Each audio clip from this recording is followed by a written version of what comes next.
दर्शक बंधु Odisha news express रे आपनको स्वागत। आसुची बात्या तेज तो आसंतु जानिबा बात्या तेज केबे आसीबो एवं को को जिला देई गति करिवो एवं पवनर वेग केते रहइबो। दर्शक बंधु जदि आपण हम चैनल को प्रथम थर आछन्ती ताले एबे ही चैनल को सब्सक्राइब करी पाखर थिया बेल आइकन को दबेई ऑल नोटिफिकेशन को ऑन कर रखिबे जा फल रे हम चैनल लेटेस्ट न्यूज आपण माने सर्वप्रथम पाई परिबे। तो चलंतु डेरी न करी आज खबर ऊपर नजर पकाइबा। अरब सागर में घूर्णिबलय सृष्टि होबार संभावना रही। 20 तारिख बेलू यह लघुचाप परिणत हो धीरे धीरे घनीभूत हो डीप डिप्रेशन में परिणत होबार संभावना रही। तेज जदि बात्यार परिणत है यार ना तेज।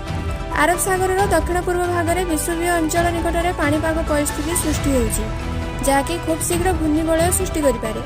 परवर्ती 72 घंटा मध्य यह समुद्र दक्षिण केन्द्रीय भाग को गति कर लघुचाप क्षेत्र में परिणत होबार संभावना अच्छी। तेबे यह बात्या रूप नेब कि ना ताहा एबेठारु कहिहेब नाही। 2 दिन रे एने स्थिति स्पष्ट हेबो बोली घरोई पाणीपाग एजेंसी स्काईमेट कहिछि। Bureau report Odisha news express.